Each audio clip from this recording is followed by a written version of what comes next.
Hello friend, भारतीय study compass में आपका स्वागत है। चलिए इस वीडियो में बात करेंगे सिविल इंजीनियरिंग का जो 5000 क्वेश्चन का सीरीज स्टार्ट किए हैं, तो इस वीडियो में हम कवर करेंगे सोम को, और इसका ये पार्ट फर्स्ट होगा जिसमें 100 क्वेश्चन कवर करेंगे। इस वीडियो में जो भी क्वेश्चन हम लिए हैं आईएएस का प्रीवियस ईयर का क्वेश्चन लिए हैं। मैं बता दूं, ये जो सीरीज़ कंप्लीट करने वाले हैं, सबसे पहले हम क्या करेंगे, आईएएस का 1995 से 2020 तक का जितना भी बेस्ट सेलेक्टेड क्वेश्चन होगा हर एक एग्जाम के पर्पज़ से वो हम कवर करेंगे। उसके बाद यदि 5000 नहीं पुरता है तो एसएससी जेईई का प्रीवियस ईयर का क्वेश्चन का हेल्प लेंगे। फिर भी नहीं पुरता है तो हम क्या करेंगे, गुप्ता एंड अदर बुक जो भी है मार्केट में उसका हेल्प लेंगे।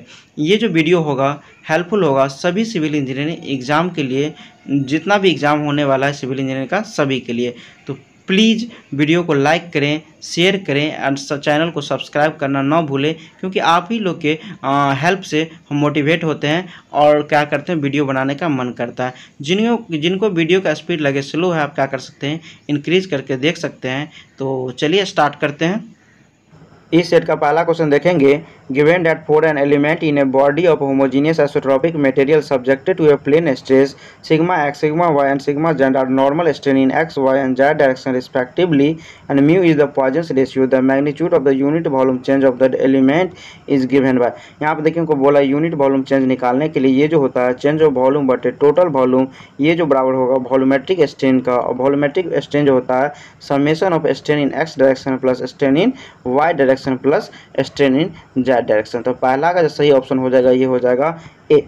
ठीक है, नेक्स्ट देखेंगे सेकेंड नंबर, इसमें है ए solid metal bar of uniform diameter d and length is hung vertically from a ceiling if the density of the material of the bar is rho and the modulus of elasticity is then the total elongation of the bar due to its own weight। यहाँ पे देखिए हमको जानते हैं deformation जो होता है delta equal to own weight के चलते WL/2A। ठीक है, यहाँ पे W का जो वैल्यू होगा हम डेंसिटी के फॉर्म में लिख देंगे, तो ρAL हो जाएगा, और यहाँ पे क्या है L है और बटे 2AE है। तो यदि हम A को यहाँ से हटा दें तो ये मेरा कितना आ जाएगा, ρL² बटे 2E। तो दूसरा का जो सही ऑप्शन हो जाएगा ये हो जाएगा B। ठीक है, उसके बाद थर्ड नंबर देखेंगे, थर्ड में है the stress strain curve for ideally plastic material is, तो इसका जो सही ऑप्शन हो जाएगा ये हो जाएगा C, यानी ये जो होता है एक पैरेलल होता है, मतलब स्ट्रेस और स्ट्रेन में। ठीक है, ये होता है प्लास्टिक के केस में। चलिए नेक्स्ट देखेंगे, फोर्थ नंबर देखेंगे, फोर्थ में है in term of bulk modulus K and the modulus of rigidity G the Poisson ratio can be express as. तो देखिए पॉइजन रेशियो का वैल्यू हमको बोल रहा है एक्सप्रेस करने के लिए। तो यहाँ पे देखिए हम जो जानते हैं, यहाँ पे रिलेशन जानते हैं क्या, E इक्वल टू यानी मॉडुलस ऑफ इलास्टिसिटी बराबर क्या होता है 2G इंटू 1 प्लस म्यू। ठीक है, और हम एक जानते हैं बल्क मॉडुलस के केस में E बराबर क्या होता है 3K इंटू 1 माइनस 2 म्यू। अब हम क्या करेंगे, दोनों को यदि हम इक्वेट कर दें, ये यदि दोनों में कॉमन है इक्वेट कर दें, तो यहाँ पे हमको क्या आ जाएगा, G और K के में रिलेशन आ जाएगा म्यू के टर्म में। ठीक है, यहाँ से यदि हम म्यू का वैल्यू यदि सॉल्व करके निकालते हैं तो म्यू का वैल्यू जो मेरा निकल जाएगा ये क्या आएगा 3K माइनस 2G बटे 6K प्लस 2G। ठीक है, तो इसका जो सही ऑप्शन हो जाएगा 4 का ये क्या आ जाएगा, ये हो जाएगा C।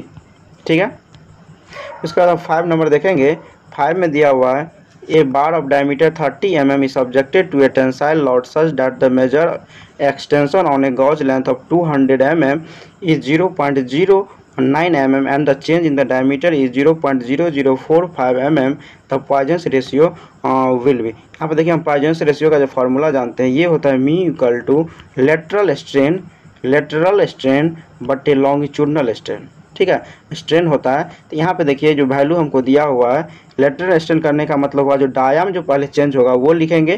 तो डाया में चेंज मेरा क्या है 0.0045 है, तो 0.0045 पुट करेंगे बटे डाया का वैल्यू कितना है 30। तो ये मेरा हो गया लेटरल स्ट्रेन।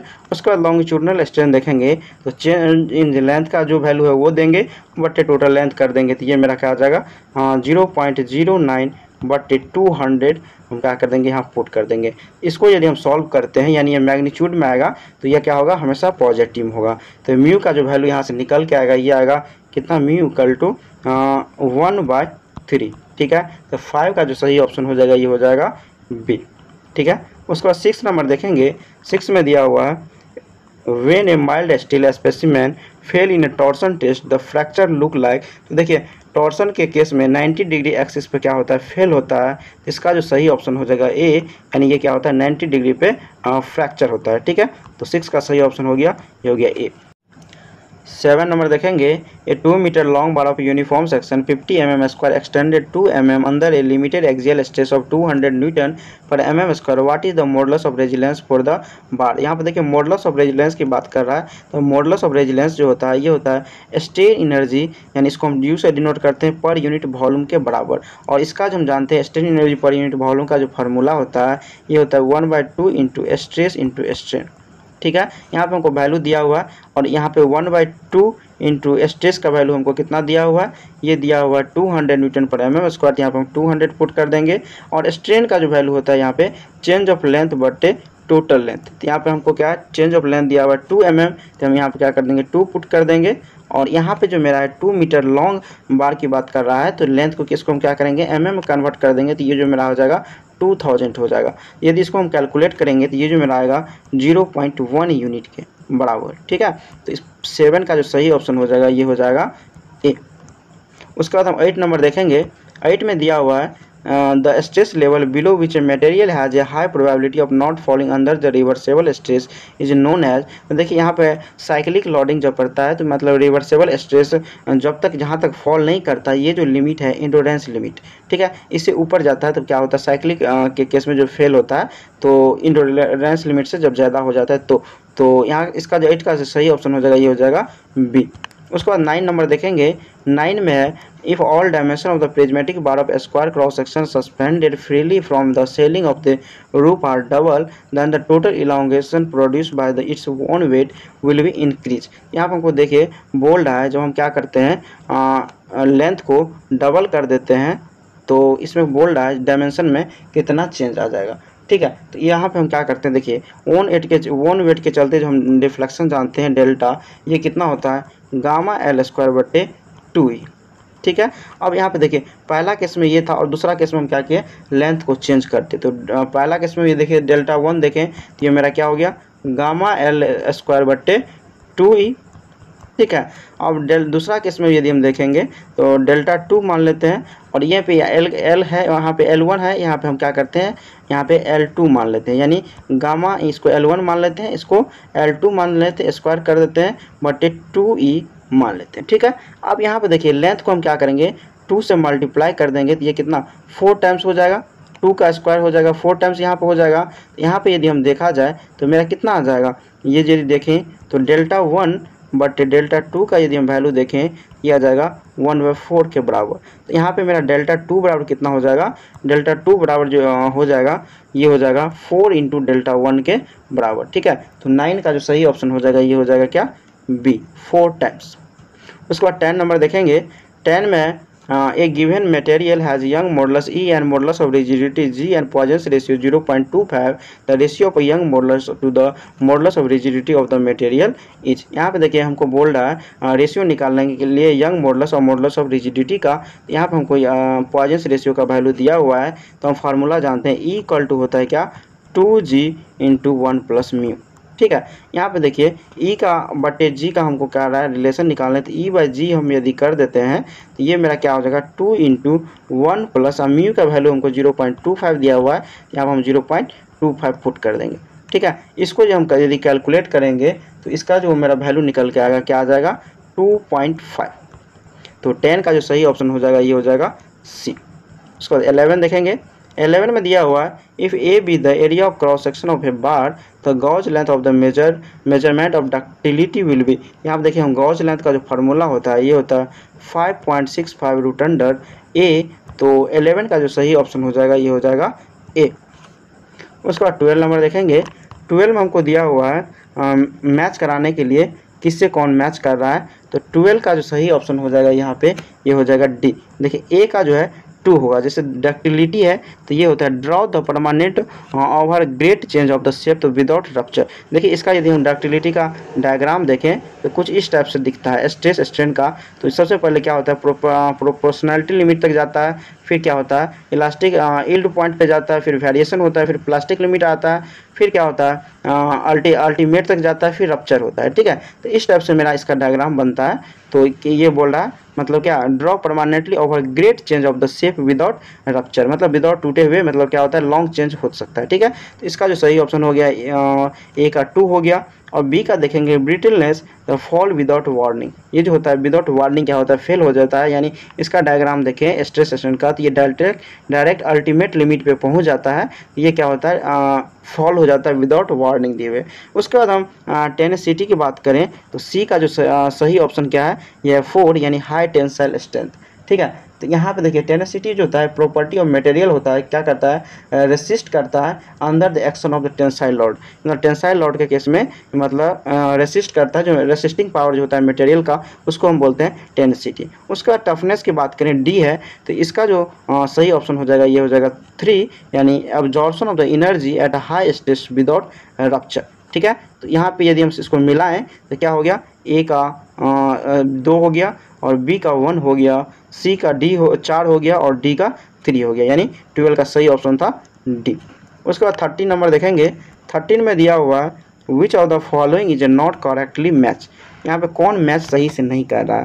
तो यहाँ पे इसका जो 13 का जो सही ऑप्शन हो जाएगा ये हो जाएगा ए, यानी विस्को इलास्टिक मटेरियल की बात कर रहा है, ये स्मॉल प्लास्टिक जोन होता है। देखिए विस्को इलास्टिक मटेरियल जो होता है इलास्टिक प्लास्टिक जोन होता है। ठीक है, इसमें इलास्टिक भी होता है और प्लास्टिक का भी बात करता है, इसलिए यहाँ पे सिर्फ प्लास्टिक जोन नहीं होगा, तो इसलिए स्टेटमेंट क्या है गलत है।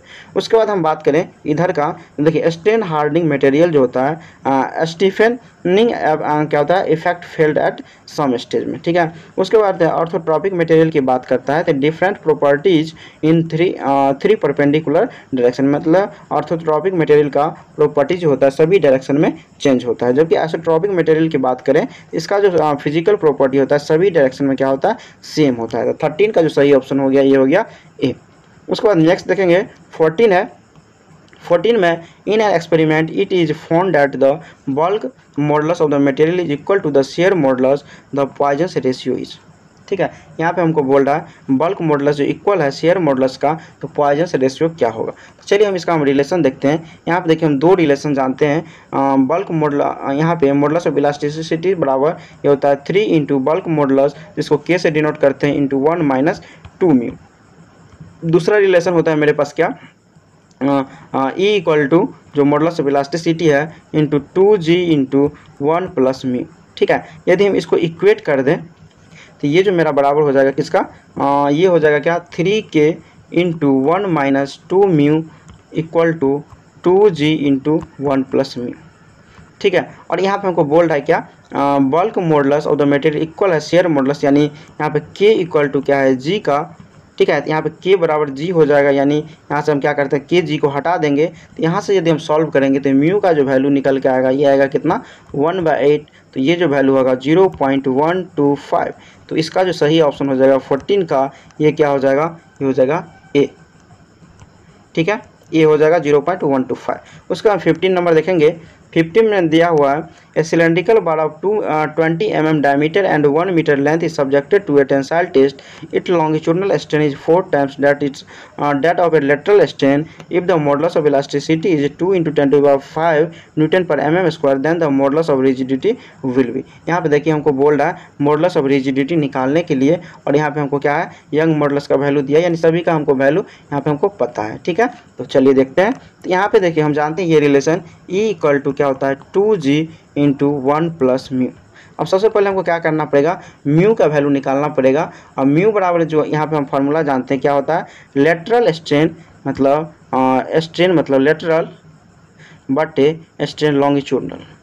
ठीक है, ये होता है। यहाँ पे हमको जो रिलेशन दिया हुआ क्या लॉन्गिट्यूडनल स्ट्रेन जो है 4 टाइम्स है लेटरल स्ट्रेन का, यानी हम यहाँ पे बात करें देखें यहाँ पे तो क्या होगा लेटरल स्ट्रेन जो है 4 टाइम्स है किसका, सॉरी लॉन्गिट्यूडनल स्ट्रेन है 4 टाइम है किसका लेटरल स्ट्रेन का। यहाँ पे हम क्या कर सकते हैं लॉन्गिट्यूडनल की जगह 4 टाइम्स ऑफ लेटरल पुट कर देंगे, तो यहाँ पे जो मेरा वैल्यू निकल के आएगा म्यू का, यानी म्यू का वैल्यू कितना आ जाएगा 1/4 यानी 0.25, यानी म्यू का वैल्यू मेरे पास आ गया 0.25। यहाँ हम क्या कर देंगे म्यू का वैल्यू पुट कर देंगे 0.25, और यहाँ पे मेरा ई का वैल्यू कितना दिया हुआ है, ई दिया है 2 × 10⁵।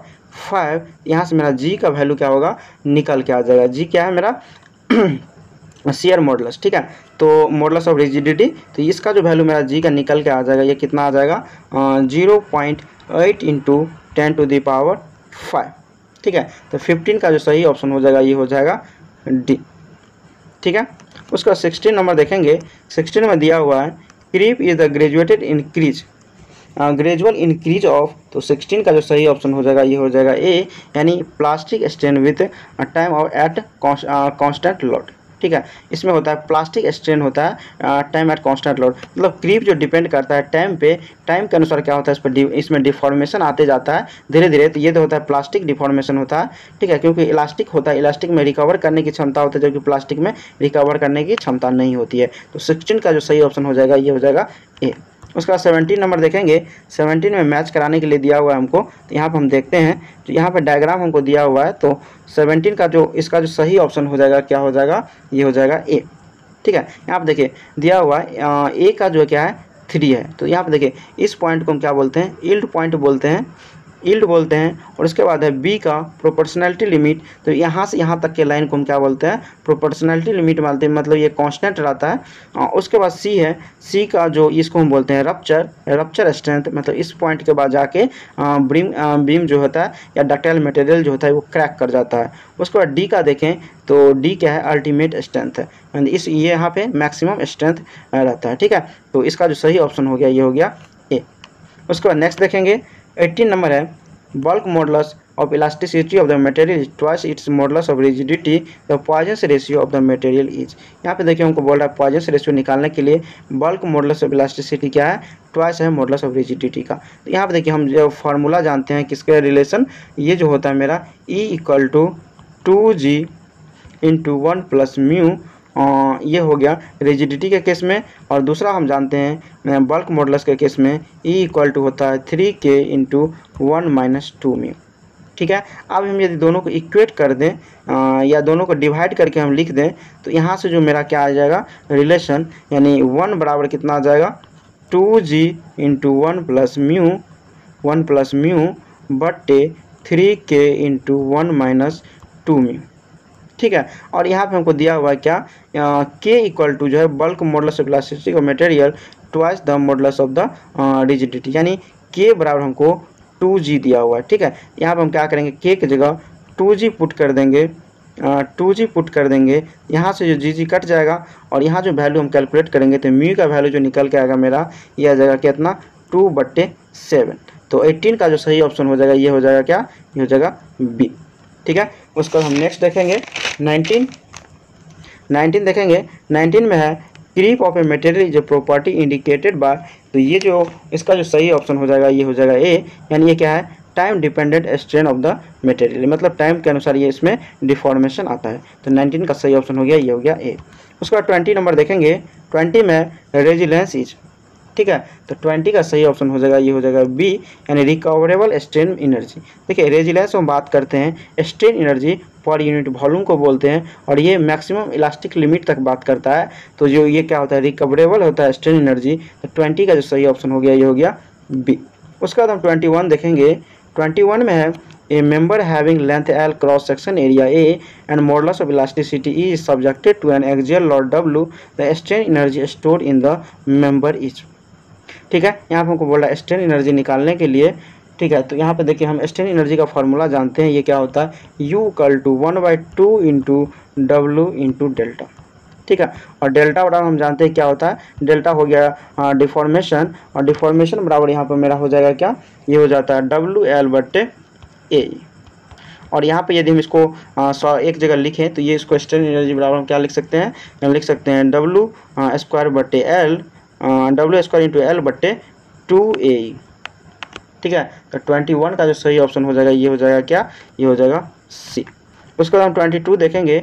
22 में elastic limit is the point, तो 22 का जो सही ऑप्शन हो जाएगा ये हो जाएगा ए, यानी up to which stress is proportional to strain, ठीक है। इलास्टिक लिमिट की जो हम बात करते हैं up to which stress is proportional क्या होता है स्ट्रेन का। तो 22 का जो सही ऑप्शन हो गया ए। उसके बाद हम 23 देखेंगे। 23 में the material in which large deformation is possible before the absolute failure या रप्चर इज टर्म एज। तो देखिए 23 का जो सही ऑप्शन हो जाएगा ये हो जाएगा सी, यानी इसको हम कहते हैं डक्टाइल मटेरियल। जैसे इसका यदि हम डायग्राम देखें डक्टाइल मटेरियल का तो कुछ इस टाइप से बनेगा। इधर तक प्रोपोर्शनलिटी लिमिट तक कांस्टेंट जाएगा, उसके बाद अल्टीमेट यील्ड स्ट्रेंथ जाएगा, उसके बाद लोअर पोजीशन में फिर प्लास्टिक डिफॉर्मेशन आएगा, फिर अल्टीमेट पे जाएगा, उसके बाद क्या होगा रप्चर होगा। यहाँ पे बोल रहा है बिफोर द एब्सोल्यूट फेल्योर या रप्चर, तो ये जो है इसका जो सही ऑप्शन हो गया क्या हो गया, ये इसमें क्या हो गया लार्ज डिफॉर्मेशन होता है डक्टाइल मटेरियल में। स्ट्रेस स्ट्रेन का डायग्राम देखें तो इसका 23 का सही ऑप्शन हो गया, ये हो गया सी। उसके बाद हम 24 देखेंगे। As per the elastic theory of design the factor of safety is the ratio of, तो 24 का जो सही ऑप्शन हो जाएगा ये हो जाएगा बी, यानी ये जो रेशियो होता है yield stress to working stress. उसके बाद हम 25 देखेंगे। 25 में है the stress in concrete in reinforce concrete element under the sustain load due to creep, तो 25 का जो सही ऑप्शन हो जाएगा ये हो जाएगा बी, यानी क्या होता है डिक्रीज विथ टाइम।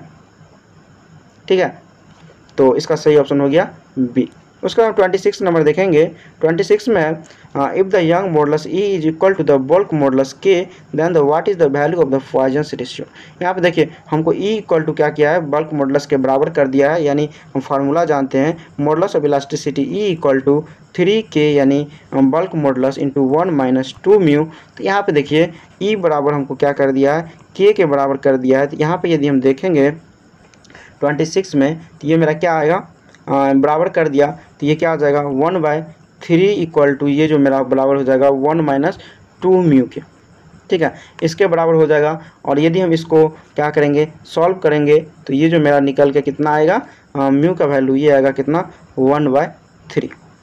ठीक है, इसका जो सही ऑप्शन हो गया 26 का ये हो गया सी।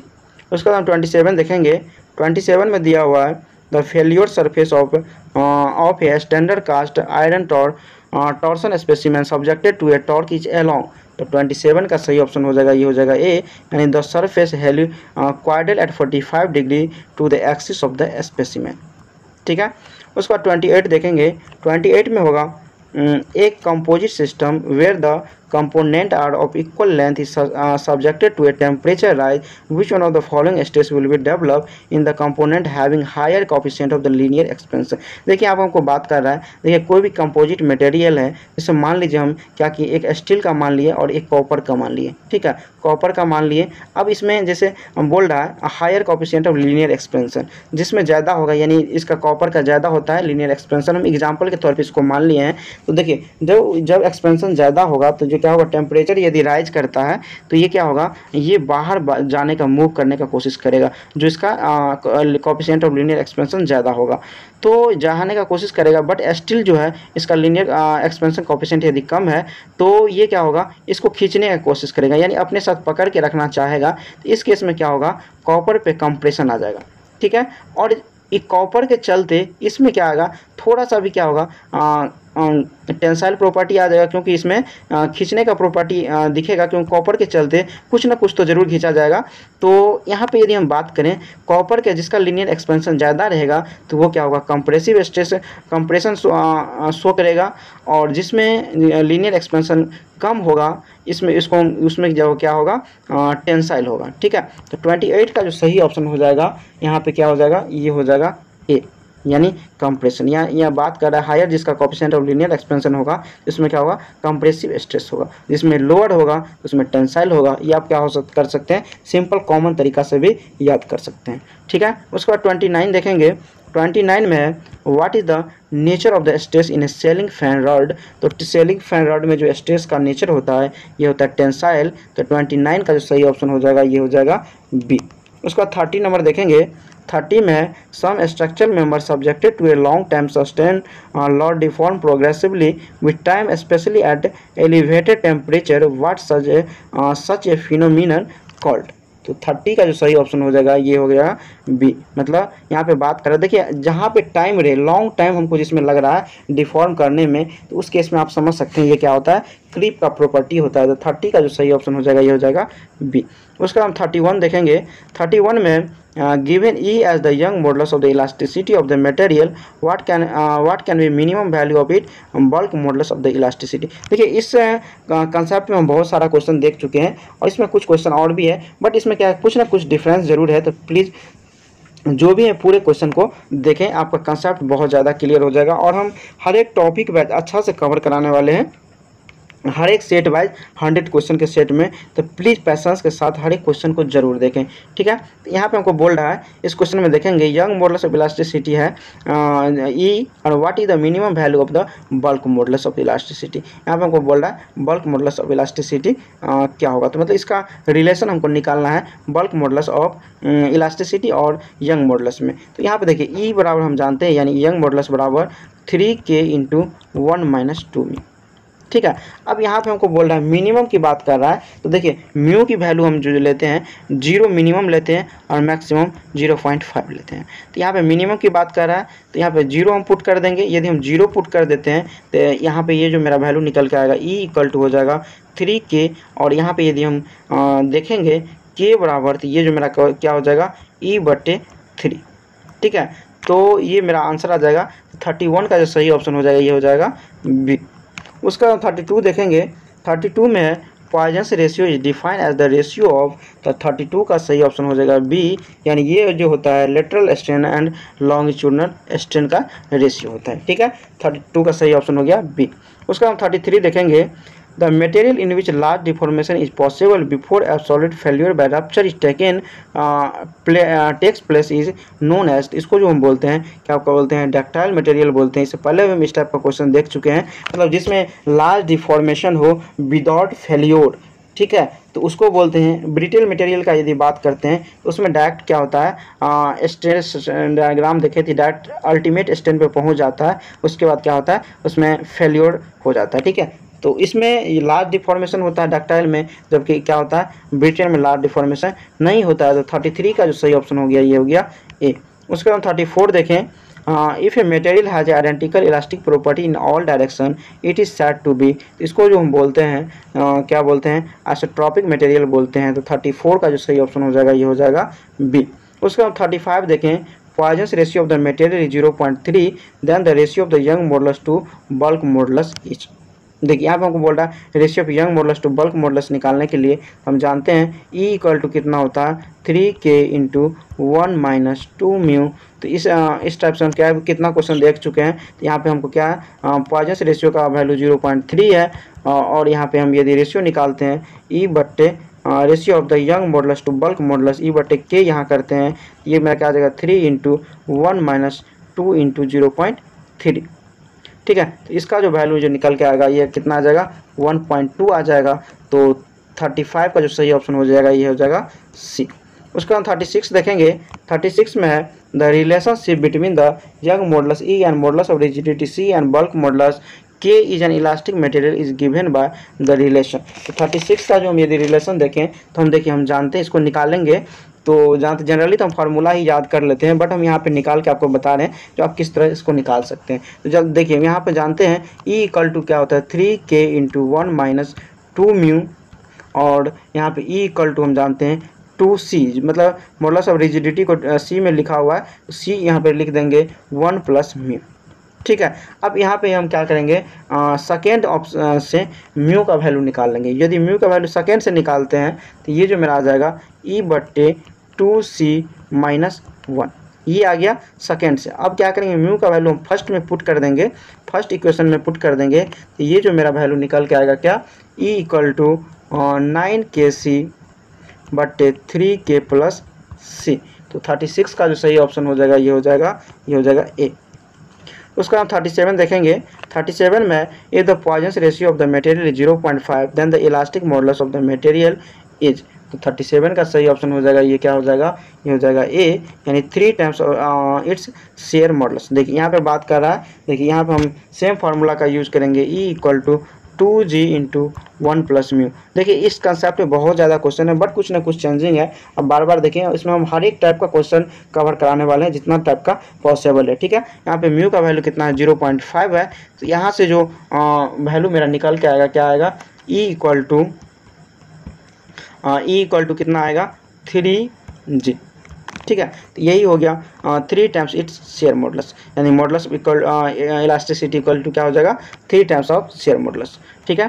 तो चलिए नेक्स्ट देखेंगे 38, the symmetry of the stress tensor at a point in a body when at equilibrium is obtained from, तो 38 का जो सही ऑप्शन हो जाएगा ये हो जाएगा सी, यानी मोमेंट इक्विलिब्रियम इक्वेशन से, मतलब ये जो निकलेगा मोमेंट इक्विलिब्रियम इक्वेशन से। उसके बाद 39 देखेंगे, 39 है विच one of the following represent constitutive relationship, 39 का जो सही ऑप्शन हो जाएगा ये हो जाएगा डी, यानी stress strain behaviour of the material, ठीक है। उसके बाद नेक्स्ट देखेंगे 40 नंबर, 40 में हमको देखिए यहाँ पे दिया हुआ है मैच कराने के लिए जो किससे कौन में मैच कर रहा है, तो 40 का जो सही ऑप्शन हो जाएगा ये है सी।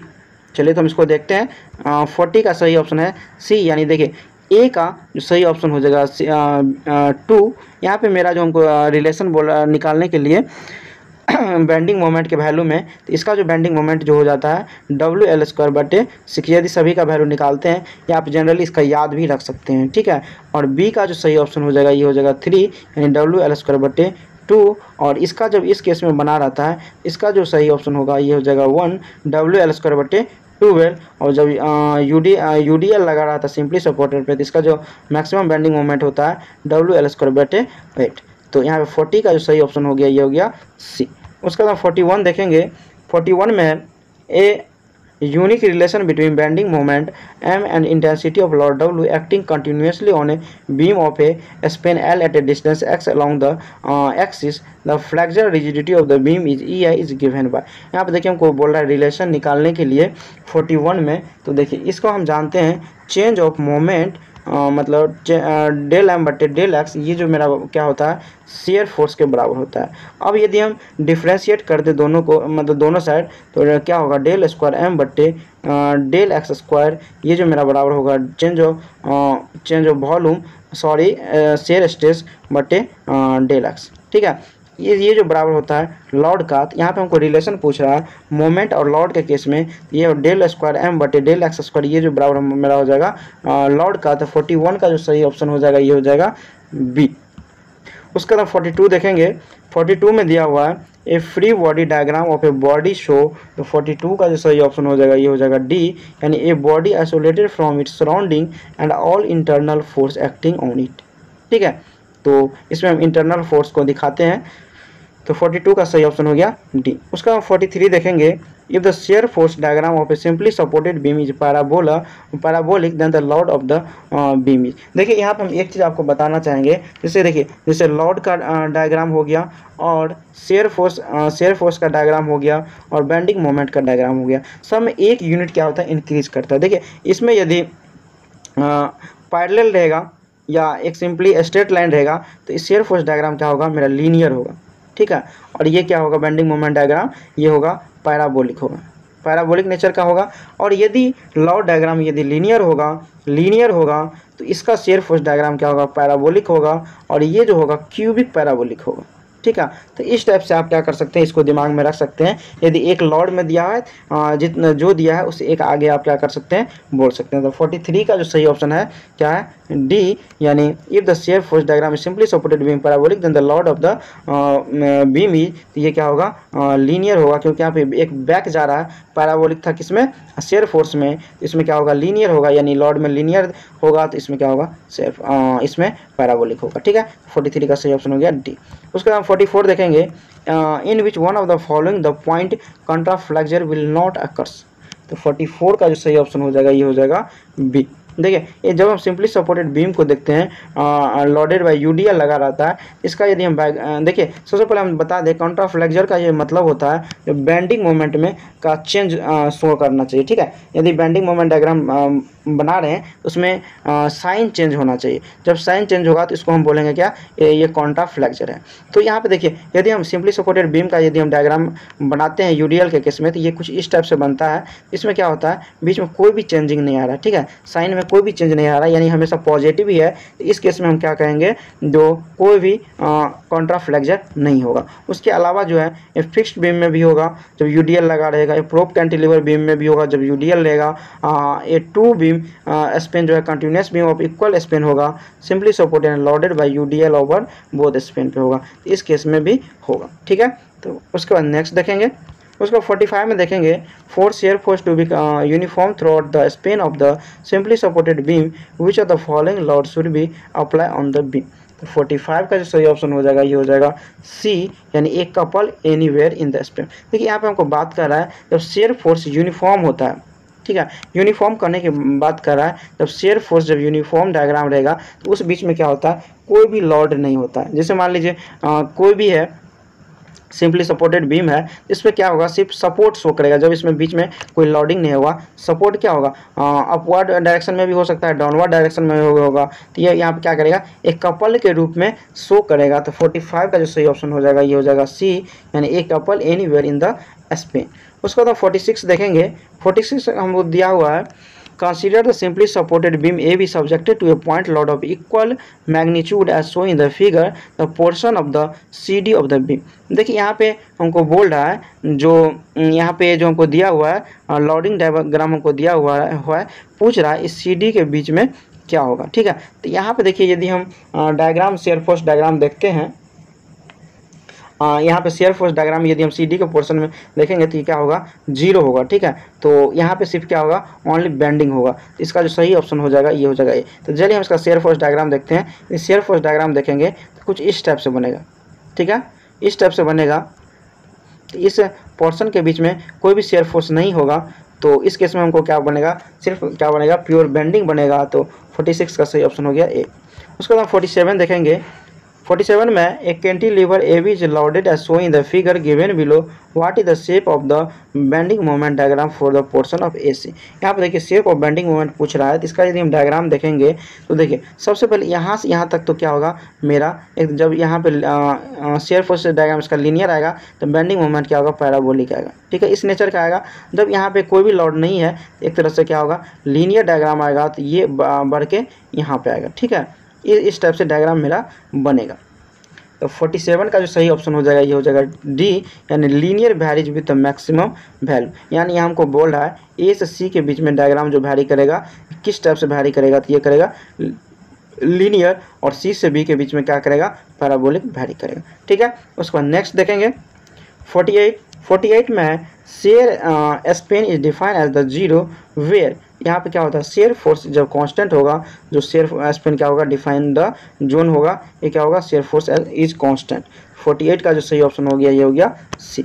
उसका 49 देखेंगे, 49 में हमको दिया हुआ है, यहाँ पे हमको डायग्राम दिया हुआ है, पूछ रहा है bending moment diagram of the portal frame का क्या होगा। तो देखिए इस केस में जब हमकी बात करता है, तो देखिए इस केस में मेरा बात कर रहा है, तो ये जो डायग्राम बनेगा, सबसे पहले देखिए यदि हम यूडीएल जो यहाँ पर लगा है इसके चलते देखेंगे तो ये मेरा क्या होगा, इस टाइप से बनेगा, इस टाइप से बनेगा। और इसके चलते जो इसका जो इंड मोमेंट है, इंड मोमेंट यदि हम कैलकुलेट करते हैं, इसके चलते जो बनेगा इस टाइप से बनेगा, फिर इसके लिए यहाँ से यहाँ बनेगा और फिर इधर बनेगा। ठीक है, इस टाइप से मेरा क्या होगा, डायग्राम बनेगा। तो 49 का जो सही ऑप्शन हो जाएगा ये हो जाएगा सी। उसका 50 नंबर देखेंगे, 50 में which of the following load should be applied on a simply supported beam so that the shear force is constant throughout its span। तो 50 का जो सही ऑप्शन हो जाएगा ये हो जाएगा डी, यानी couple anywhere in the Spain. Same type का क्वेश्चन आ गया, बट इसका क्वेश्चन लिखने का तरीका चेंज था। ठीक है, बट यहाँ पे हम आपको पहले ही समझा चुके हैं, जब कोई भी बीम की बात करें, कोई भी लोड नहीं हो, शेयर फोर्स कांस्टेंट हो, तो इसमें क्या होता है, सिर्फ इंड सपोर्ट होता है। और ये क्या होता है, सेम डायरेक्शन में भी हो सकता है, अपोजिट डायरेक्शन में भी हो सकता है। तो ये क्या होगा, एक कपल के रूप में बनाएगा। तो इसका जो सही ऑप्शन हो गया ये हो गया डी। उसके बाद 51 देखेंगे, in the analysis of the beam subjected to a load the point will be nil bending moment can be। तो 51 का जो सही ऑप्शन हो जाएगा ये हो जाएगा डी, यानी 1, 2 एंड 3 क्या है, सही है। तो देखिए यहाँ पे नील बेंडिंग मोमेंट की बात कर रहा है, इसमें क्या होगा, पॉइंट ऑफ कॉन्ट्राफ्लेक्जर होगा। ठीक है, point of maximum shear force होगा, पॉइंट ऑफ इन्फ्लेक्शन होगा। ठीक है, तो 51 का सही ऑप्शन हो गया ये हो गया। 52 देखेंगे, change in shearing force between 2 point on the beam is equal to the area of, देखिए area of the loading diagram जो होता है ये बराबर होता है change in shear force between 2 point का। इसका जो सही ऑप्शन हो जाएगा ये हो जाएगा ए, यानी loading diagram between the 2 point. उसका 53 देखेंगे, 53 में a beam simply supported eight both end of length L carrying two equal unlike couple M at two end, if the flexure rigidity E है constant, then the central deflection of the beam is given by। देखिए इसमें हम moment area method का use करेंगे इसका निकालने के लिए। यहाँ पे देखिए हमको डायग्राम यदि इसका देखें जो बोल रहा है, जो टू अनलाइक कपल है, जो मोमेंट M है जो लग रहा है एक बीम में जिसका लेंथ क्या है L है। यदि इसका हम यदि मोमेंट एरिया M/EI डायग्राम देखें, M/EI डायग्राम देखेंगे तो ये हो जाएगा क्या, इस टाइप का बनेगा। क्योंकि हम मोमेंट एरिया मेथड से यूज कर रहे हैं तो ये मेरा M/EI डायग्राम बन जाएगा। और यदि हम इसका डिफ्लेक्शन कर्व देखेंगे तो कुछ इस टाइप से बनेगा, ठीक है। इस टाइप से इसका डिफ्लेक्शन कर्व बना। और यहाँ पे जो डेल्टा C जो होगा ये क्या होगा, डेल्टा यहाँ पे जो B होगा, यहाँ पे मान लीजिए A है, यहाँ पे B है और यहाँ पे C है। यहाँ पे हमको बोल रहा है सेंट्रल डिफ्लेक्शन निकालने के लिए। यहाँ पे देखिए C जो डेल्टा C जो है ये डेल्टा B के बराबर होगा, ठीक है, डेल्टा B के बराबर होगा। और यहाँ पे डेल्टा C बराबर जो ये मेरा होगा मोमेंट जो निकालना पड़ेगा area of the M/EI diagram का, ठीक है। इसका यदि हम निकालते हैं तो ये जो मेरा निकलेगा क्या, डेल C बराबर मेरा निकल के आएगा यहाँ पे L/2 into M/EI into L/4। देखिए यहाँ पे ये जो M/EI डायग्राम हम लिए थे, M/EI डायग्राम, इसका हम क्या कर रहे हैं, मोमेंट निकाल रहे हैं। मोमेंट एरिया मेथड आप देखिएगा, इससे इस कंसेप्ट से आपको यहाँ पे आइडिया लग जाएगा कि हम किस तरह से यहाँ पे सॉल्व किए हैं। तो इससे भी हम जानते हैं मोमेंट जो निकालते हैं यहाँ पे एरिया हो जाएगा क्या है, L/2 है इंटू M/EI है, और इसका होता है सेंट्रोइड जो L/4 पे होता है। तो ये जो डिफ्लेक्शन जो सॉल्व करेंगे ये होगा ML²/8EI के बराबर होगा, ठीक है। तो यहाँ पे जो इसका सही ऑप्शन हो जाएगा 53 का, ये हो जाएगा डी। उसका बाद 54 देखेंगे, 54 है what is the horizontal deflection of the free in see the frame show in the given figure. यहाँ पे देखिए हमको डिफ्लेक्शन बोल रहा है सी पे निकालने के लिए। यदि इस डायग्राम को यदि ब्रेक करें तो कुछ इस टाइप से बनेगा। यहाँ पे देखिए मोमेंट एट सी पे जो लग रहा है यही मोमेंट एट बी पे लगेगा, और जो बी पे लग रहा है इसी को यदि हम ब्रेक करें तो इस पे भी, इस पॉइंट पे भी लगेगा, ठीक है। और यहाँ पे देखिए जब ये कैंटिलीवर बीम में मोमेंट जो लगता है M, यानी यहाँ पे M जो मोमेंट लगता है, तो इस केस में क्या है, यदि हम डिफ्लेक्शन निकालते हैं ये मेरा क्या होता है, डेल्टा इक्वल टू ML²/2EI के बराबर होता है, ठीक है। और जब यहाँ पे बोल रहा है जब इसका डिफ्लेक्शन एट बी पे जो निकला, ये निकला क्या, ML²/2 है। हम जानते हैं इस केस में जितना डिफ्लेक्शन एट बी पे होगा उतना ही डिफ्लेक्शन एट सी पे होगा। तो डिफ्लेक्शन एट सी पे हो जाएगा क्या, ML²/2 है। 54 का जो सही ऑप्शन हो जाएगा ये हो जाएगा क्या, ये हो जाएगा ए। उसके बाद 55 देखेंगे, 55 में हमको दिया हुआ है which of the following pair is not correctly match. तो 55 का जो सही ऑप्शन हो जाएगा ये हो जाएगा डी, यानी ये मैच नहीं कर रहा। यानी ईडी थ्योरम जो होता है ये होता है बेंडिंग मोमेंट एट सेक्शन के लिए, न कि टॉर्सन के लिए। ये होता है बेंडिंग मोमेंट एट सेक्शन के लिए, ये क्या है, गलत है। उसके अलावा जो है लेम्स कांस्टेंट जो है थिक सिलेंडर के लिए होता है, ये सही है। मैकुलर्स मेथड जो है डिफ्लेक्शन ऑफ द बीम के लिए होता है, तो ये भी सही है। उसके बाद ईलर्स मेथड जो होता है थ्योरी ऑफ द कॉलम के लिए होता है, तो ये भी क्या है, सही है। उसके बाद 56 देखेंगे, 56 में है maximum deflection of a fix beam carrying a centre load W is equal to, ठीक है। तो 56 यदि हम देखेंगे, देखिए हम जानते हैं जानते हैं जब फिक्स बीम पे हमको लॉड लग रहा है तो यहाँ पे हमको पूछ रहा है डिफ्लेक्शन निकालने के लिए। तो हम देखिए जब सिंपली सपोर्टेड बीम होता है और मिडिल पॉइंट पे जब लॉड लगा रहता है तो इसका जो डिफ्लेक्शन होता है डेल्टा, ये कितना होता है, PL³/48 है। ये हम जानते हैं, जनरली फार्मूला हम यूज करते हैं। और यदि यहाँ पे फिक्स्ड बीम लगा दे तो हम क्या करेंगे, 1/4 से मल्टीप्लाई कर देंगे, ठीक है। तो इसको हम मल्टीप्लाई कर देंगे 1/4 से, तो ये जो मेरा निकल के आएगा PL³/192E है, ठीक है। तो 56 का जो सही ऑप्शन हो जाएगा ये हो जाएगा सी। उसके बाद 57 देखेंगे, 57 में दिया हुआ Consider the following statement regarding a beam of uniform cross section simply supported at its end and carrying a concentrated load at one end of the third point। तो 57 का जो सही ऑप्शन हो जाएगा ये हो जाएगा बी, यानी the bending moment under the load will B maximum. देखिए इसका यदि हम डायग्राम बनाएं, मतलब यहाँ पे लोडिंग कंडीशन देखें, बोल्ड है यहाँ पे जो एक सिंपली सपोर्टेड बीम है, ठीक है, सिंपली सपोर्टेड बीम है और लोड जो लग रहा है क्या, पी लोड है। ये जो लोड मान लीजिए पी लोड है जो लग रहा है L/3 पे, L/3 पे लग रहा है। इसका यदि हम रिएक्शन सॉल्व करके निकालें तो ये निकलेगा 2P/3 और ये निकलेगा P/3। ये कितना पे था, L/3 पे था, तो ये हो जाएगा 2L/3। तो ये मेरा हो गया। और इसका यदि हम बेंडिंग मोमेंट डायग्राम देखेंगे, ये मेरा किस टाइप से आएगा, जहाँ पे लोडिंग लग रहा है यहाँ पे क्या होगा, मैक्सिमम होगा और इस टाइप से हमको दिखेगा। तो मेरा यहाँ पे सही आंसर क्या हो गया, ये हो गया बी, यानी the bending moment under the load will B maximum. ठीक है, बेंडिंग मोमेंट जहाँ पे लोड ज़्यादा होगा मैक्सिमम होगा, बेंडिंग मोमेंट जहाँ पे लोड होगा वहीं पे। ठीक है, उसके बाद नेक्स्ट देखेंगे 58 में हमको दिया हुआ है मैच कराने के लिए, तो 58 का जो सही ऑप्शन हो जाएगा ये हो जाएगा सी, यानी दिया हुआ है कर्वेचर जो होता है मोमेंट के केस में होता है, उसके बाद है डिफ्लेक्शन जो होता है शेयर के केस में, और स्लोप जो होता है किसमें, लॉर्ड के केस में। तो 58 का जो सही ऑप्शन हो गया ये हो गया सी। उसके बाद हम 59 देखेंगे।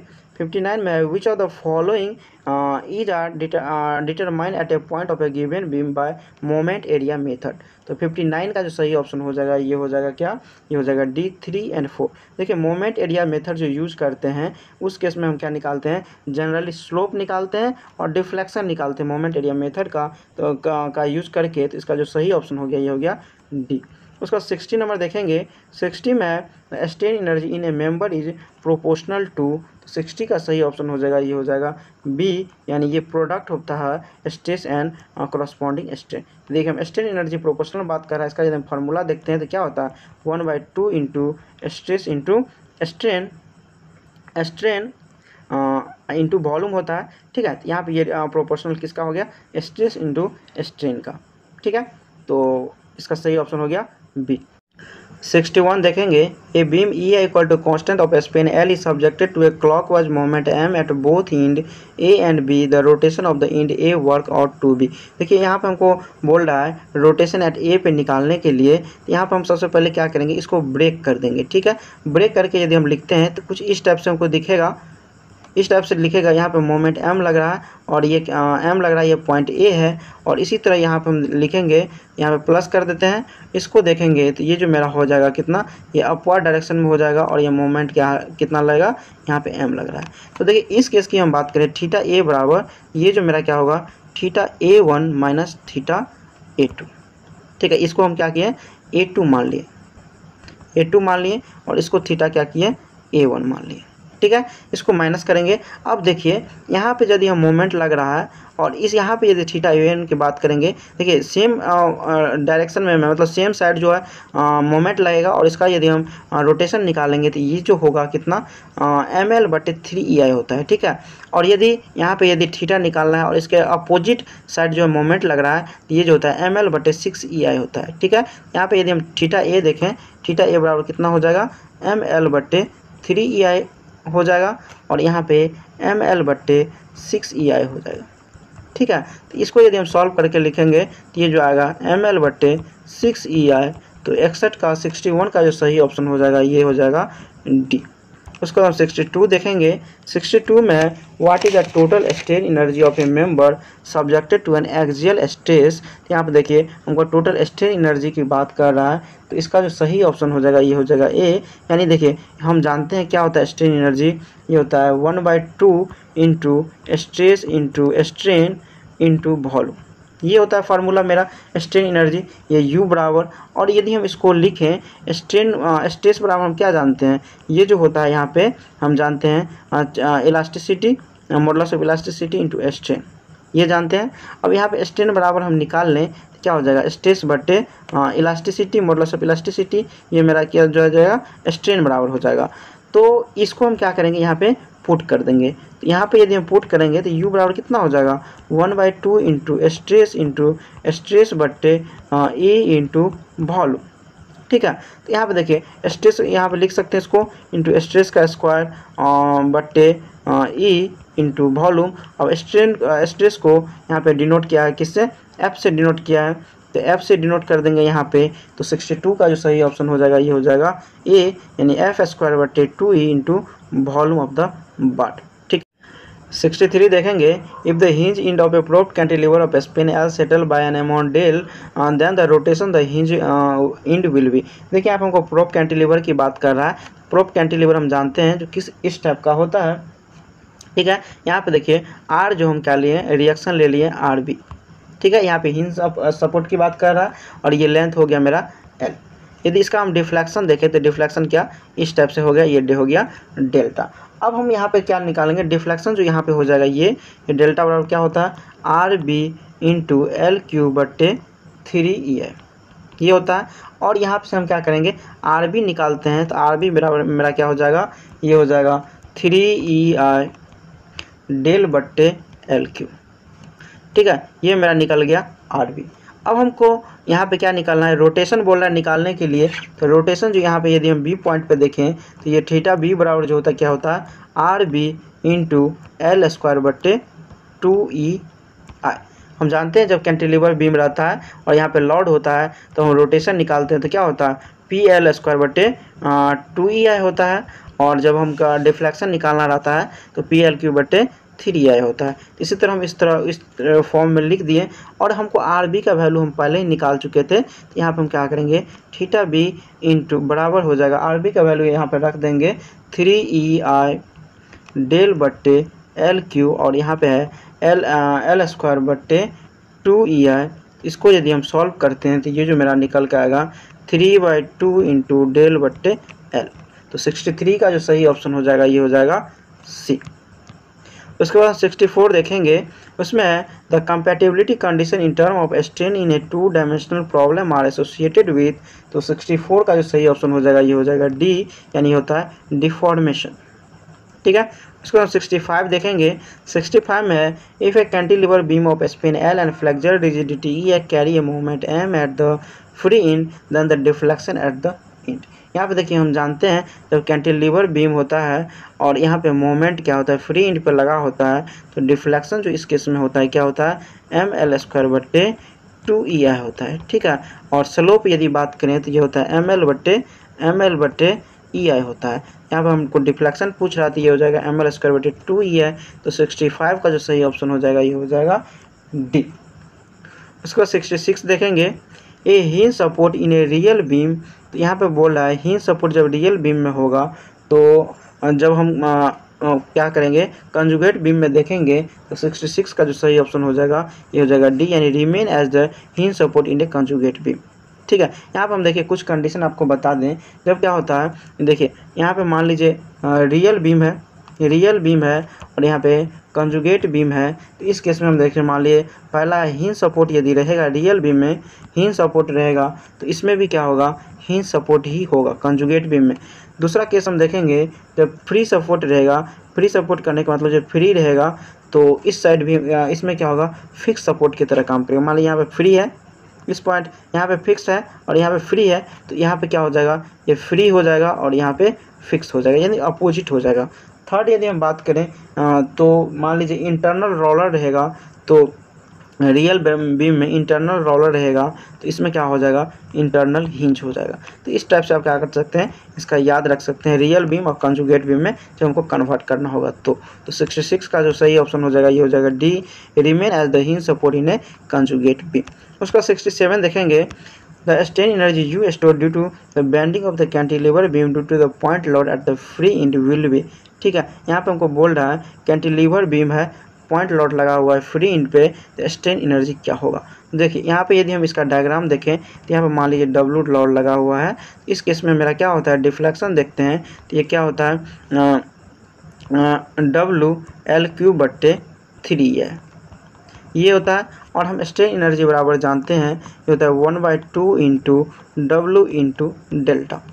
अब इसके बाद हम यदि लिख दें तो 1/2 इंटू W इंटू डेल का वैल्यू हमको दिया हुआ है WL³ बट्टे 3E है। ठीक है, यदि इसको अरेंज करें तो ये आ जाएगा W² L³ बट्टे 6E है। तो 67 का जो सही ऑप्शन हो जाएगा ये हो जाएगा क्या, 67 का ये हो जाएगा ए, यानी WL² L³/6E है। उसका हम 68 देखेंगे। 68 में दिया हुआ है the cross section of a bar is subjected to a uniaxial tensile stress P, the tangential stress on a plane inclination at Q, the cross section of the bar would be. यहाँ पे देखिए हमको 68 में यदि हम इसका diagram देखें, ठीक है, डायग्राम यदि हम मोहर सर्कल ड्रॉ करें, यहाँ पे हमको टेंसाइल स्ट्रेस P से डिनोट किया है। इसका डायग्राम सिर्फ यूनि एक्सियल की बात कर रहा है तो सिर्फ यहाँ पे होगा, और डायग्राम यहाँ पे ये हो गया स्ट्रेस हो गया P, ठीक है। इसका यदि टेंजेंशियल स्ट्रेस हमको पूछ रहा है, यहाँ पे ये देखिए यहाँ से यहाँ तक का जो वैल्यू होता है ये होता है मेरा टॉ टेंजेंशियल स्ट्रेस, और इस दोनों के बीच का जो एंगल होता है ये कितना होता है, 2θ के बराबर होता है, ठीक है। और ये मेरा क्या होता है, रेडियस होता है। तो यहाँ पे यदि हम रेडियस सॉल्व करें तो रेडियस पर हम क्या जानते हैं, ये होता है P - 0/2 हो जाएगा, यानी क्या हो जाएगा P/2। ये मेरा क्या है, टेंसाइल स्ट्रेस बटे 2 हो जाएगा, ये हो जाएगा रेडियस। और हमको टेंजेंशियल स्ट्रेस जो हमको होता है क्या, टॉ = R sin 2θ। यहाँ पे हम ये जो टॉ का वैल्यू निकालेंगे तो ये निकलेगा R sin 2θ। तो इसका जो सही ऑप्शन हो जाएगा 68 का ये हो जाएगा ए, ठीक है। यहाँ पे हो गया P sin 2θ/2, क्योंकि यहाँ पे R का वैल्यू हम पुट कर देंगे, तो R का वैल्यू पुट कर देंगे P/2, तो ये हो जाएगा sin 2θ। तो इसका जो सही ऑप्शन हो गया ये हो गया ए। 69 देखेंगे। For the state of stress show in the above figure normal stress acting on the plane of maximum shear stress is. यहाँ देखिए हमको बोला है नॉर्मल स्ट्रेस निकालने के लिए, तो नॉर्मल स्ट्रेस का हम फार्मूला जानते हैं, सिग्मा = होता है σ1 + σ3/2। यहाँ पे देखिए σ1 का वैल्यू टेंसाइल दिया हुआ है, ये क्या है 100 है, और σ3 जो है कितना कंप्रेशन में है, तो ये मेरा कितना हो जाएगा -50 हो जाएगा /2 हो जाएगा। तो कितना हो जाएगा 50/2 हो जाएगा, और बराबर कितना हो जाएगा 25 आ जाएगा। तो ये पॉजिटिव में आ गया, तो ये मेरा क्या होगा टेंसाइल होगा। तो 69 का जो सही ऑप्शन हो जाएगा ये हो जाएगा सी।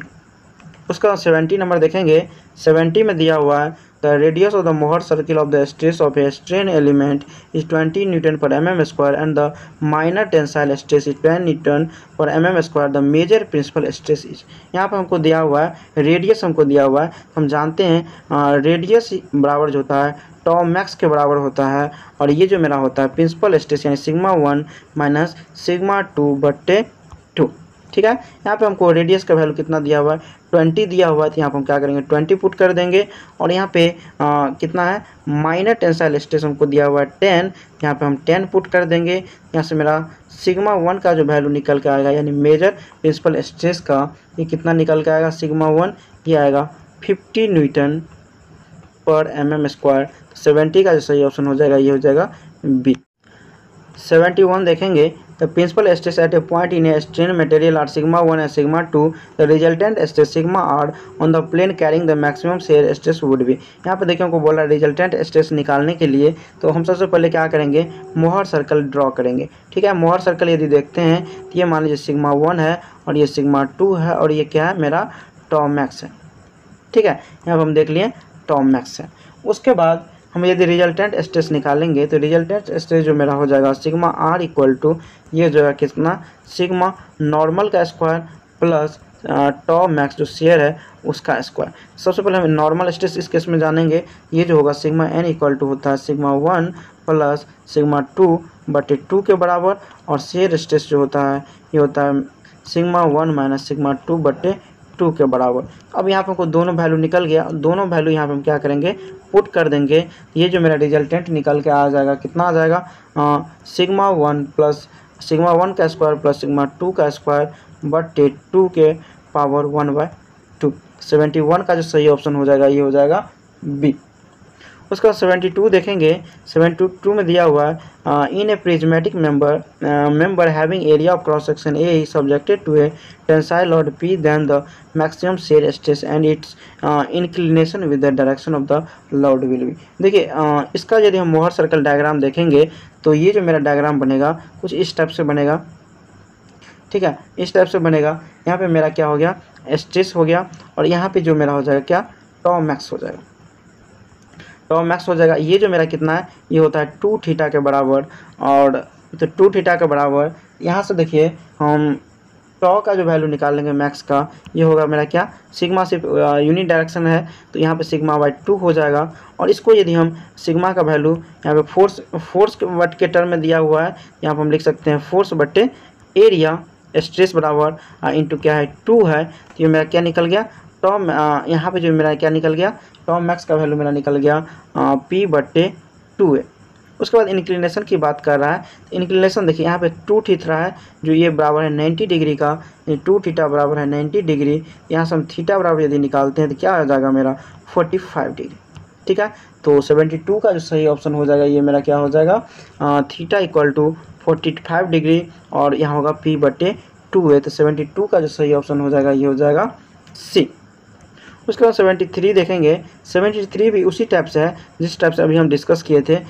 ए bar of the square cross section having an area of cross section A is subjected to a compressive force P, so in the figure the intensity of the tangential stress on the oblique plane is given by, यहाँ पर हमको बोल रहा है tangential stress निकालने, तो 73 का जो सही ऑप्शन हो जाएगा ये क्या हो जाएगा, P बटे 2a इंटू साइन 2 थीटा। इसी टाइप का हम अभी जस्ट देखे थे, तो इसका सही ऑप्शन हो गया C। उसके बाद 74 देखेंगे, 74 में है P1 and P2 are the two equal tensile principal stress on the plane A B inclination at 40 degree the plane of P1B। ठीक है, यहाँ पर देखिए P1 एंड P2 बोला two equal tensile principal stress है। ठीक है, तो यदि हम इस टाइप से देखें, यदि 2 इक्वल प्रिंसिपल स्ट्रेस हो जाएगा तो इसका जो मोहर सर्कल देखेंगे क्या होगा, एक पॉइंट हो जाएगा। जब मोहर स्केल जो ये मेरा क्या होगा पॉइंट हो जाएगा, तो ये इसका नॉर्मल स्ट्रेस बराबर क्या हो जाएगा, मैक्सिमम हो जाएगा और शेयर स्ट्रेस क्या हो जाएगा, 0 के बराबर हो जाएगा। 74 का जो सही ऑप्शन हो जाएगा ये हो जाएगा D, यानी नॉर्मल स्ट्रेस इज मैक्सिमम और शेयर स्ट्रेस इज 0, यानी क्या है C एंड D दोनों ऑप्शन इसका सही होगा।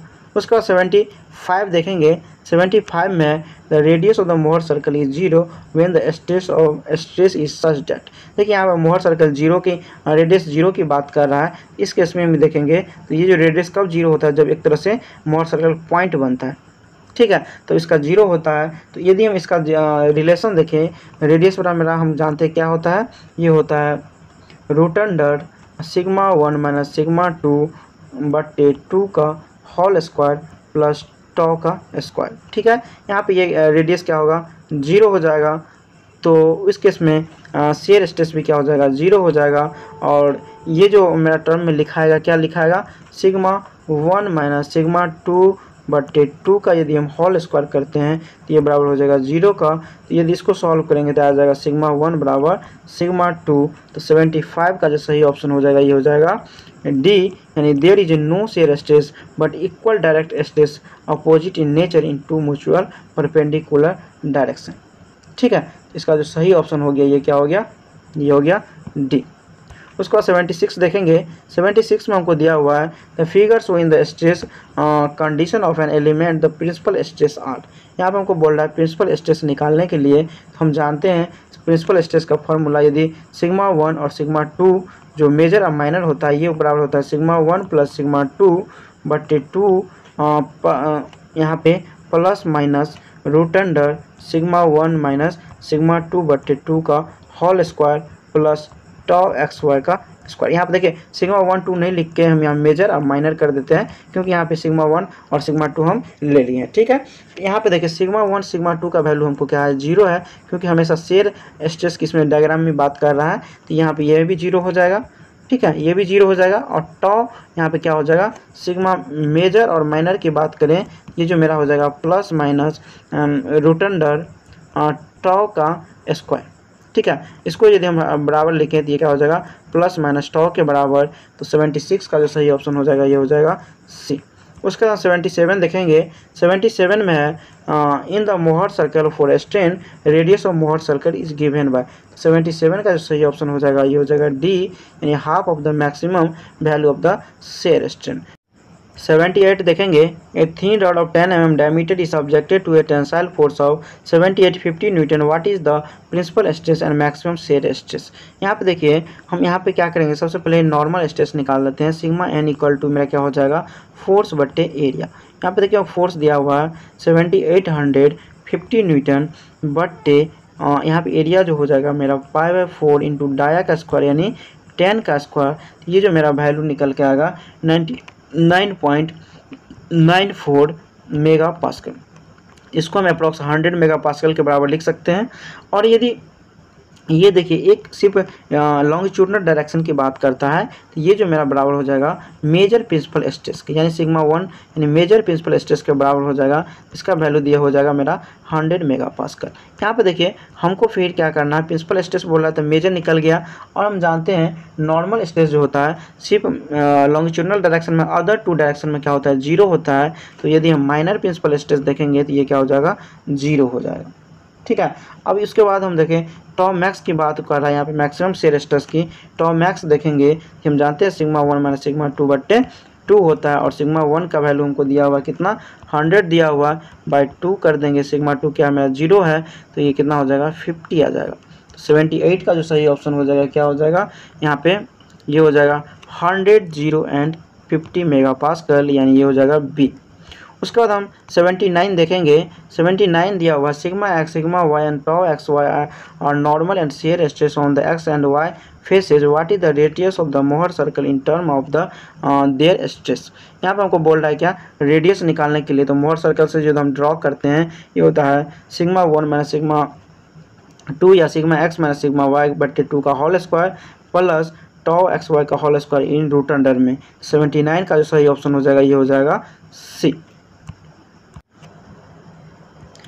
18 नंबर देखेंगे मोहर stress circle help in determining which of the following.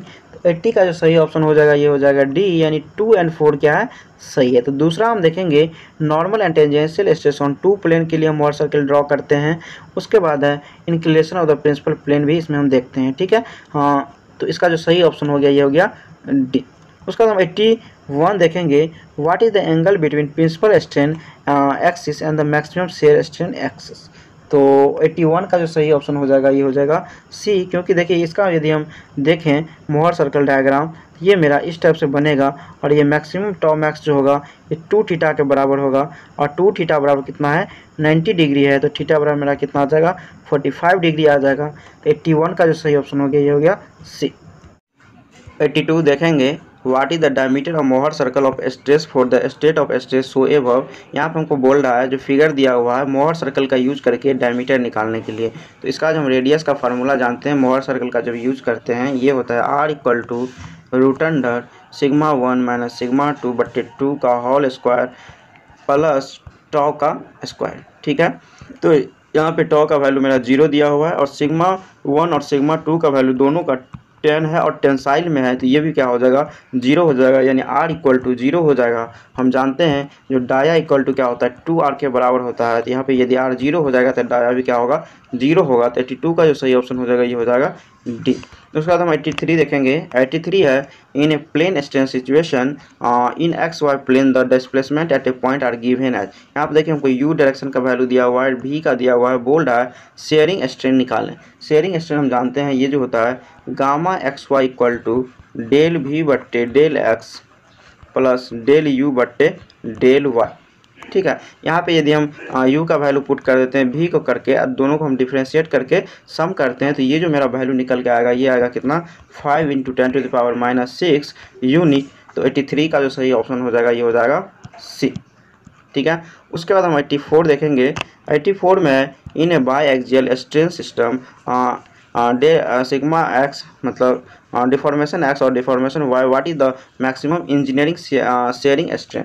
देखिए मैक्सिमम इंजीनियरिंग शेयरिंग स्ट्रेन बोल रहा है, तो ये जो हम जानते हैं जनरली स्ट्रेन के केस में देखिए हम जानते हैं जो गामा एक्स वाई जो होता है ये होता है शेयरिंग स्ट्रेन बाय 2, ये जो मेरा शेयर स्ट्रेस होता है, और स्ट्रेन के केस में जाते हैं तो गामा एक्स वाई बाय 2 होता है। ठीक है, ये जो होता है टॉ एक्स वाई के बराबर होता है, तो इसके जो बराबर हो जाएगा सिग्मा एक्स माइनस यहाँ पे deformation X minus deformation Y बटे 2।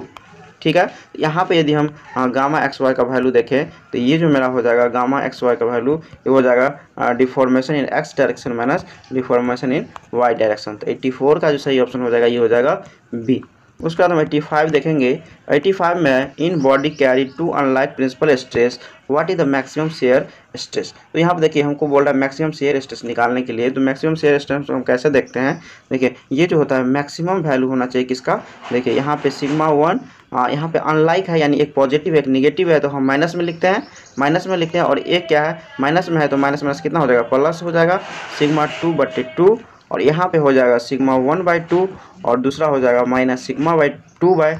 तो इसमें से जो मैक्सिमम होगा वो वैल्यू हम लेंगे, ये मेरा कितना आएगा सिग्मा 1 प्लस सिग्मा 2/2। ठीक है, तो 85 का जो सही ऑप्शन हो जाएगा ये हो जाएगा बी, यानी half the sum of the magnitude of principal stress. उसके बाद हम 86 देखेंगे। 86 में है which what is the radius of the Mohr circle in case of the biaxial state of stress. तो 86 का जो सही ऑप्शन हो जाएगा ये हो जाएगा बी, यानी ये जो रेडियस का जो वैल्यू होता है जनरली सिग्मा 1 माइनस सिग्मा 2/2 होता है। इसका जो सही ऑप्शन हो जाएगा ये हो जाएगा बी। उसके बाद हम 87 देखेंगे। 87 में कंसीडर द फॉलोइंग स्टेटमेंट, यहाँ पर हमको स्टेटमेंट दिया हुआ है, पूछ रहा है which of these are consider in the theoretical failure. ठीक है, थ्योरीज ऑफ फेल्योर के अनुसार बोल रहा है कौन सा फॉलो कर रहा है। तो 87 का जो देखेंगे तो इसका जो सही ऑप्शन हो जाएगा बी, यानी 1 और 3 का सही है। तो देखिए 1 है failure occurs beyond elastic limit, ठीक है बियॉन्ड इलास्टिक लिमिट है। थर्ड जो है permanent set occurs beyond elastic limit, ठीक है। देखो ये दोनों होता है, और यहाँ पे सेकंड गलत होने का रीजन क्या है, rupture take place immediately after elastic limit. देखिए रप्चर जो होता है जस्ट इलास्टिक लिमिट के बाद नहीं होता है, तो इसीलिए ये स्टेटमेंट क्या है गलत है, क्योंकि रप्चर तो जो अल्टीमेट स्ट्रेंथ के बाद जो है रप्चर होता है। तो इसका जो सही ऑप्शन हो गया ये हो गया बी। उसके बाद हम 88 देखेंगे। 88 में in a 2 dimensional stress system the radius of the Mohr circle represent. तो देखिए मोहर सर्कल जो रिप्रेजेंट करता है रेडियस का, ये होता है मैक्सिमम शेयर स्ट्रेस के बराबर, यानी हम आर बराबर जानते हैं टॉ मैक्स के बराबर होता है। तो 88 का जो सही ऑप्शन हो जाएगा ये हो जाएगा डी। उसके बाद हम 89 देखेंगे।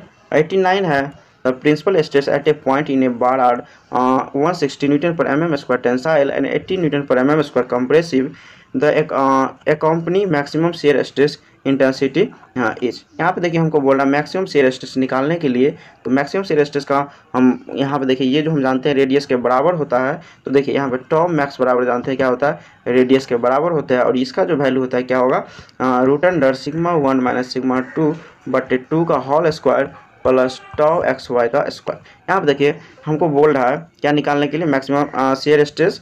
तो यहाँ पे जो मेरा वैल्यू दिया हुआ है प्रिंसिपल स्ट्रेस सिग्मा 1 का वैल्यू हमको कितना दिया हुआ है 160 दिया हुआ है, और सिग्मा 2 का वैल्यू कंप्रेशन में है तो माइनस यहाँ पे क्या करेंगे 80 पुट कर देंगे। और यहाँ पे बोल रहा है मैक्सिमम शेयर स्ट्रेस निकालने के लिए, और टॉ का वैल्यू तो हमको यहाँ पे क्या है 0 है तो 0 कर देंगे।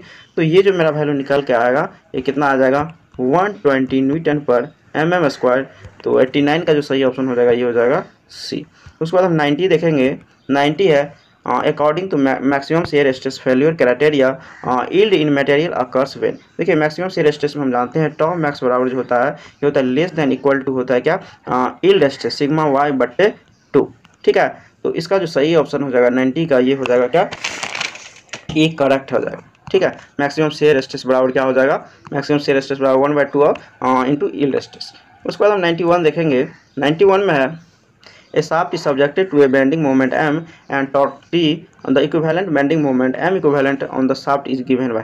देखिए m equivalent जो है जनरली हम क्या करते हैं इस केस में रट लेते हैं, बट यहाँ पे हम आपको निकाल के दिखाते हैं किस तरह से निकालते हैं, ठीक है। सबसे पहले देखिए हम जानते हैं जो बेंडिंग स्ट्रेस जो होता है ये होता है क्या 32 m/πdq, ठीक है।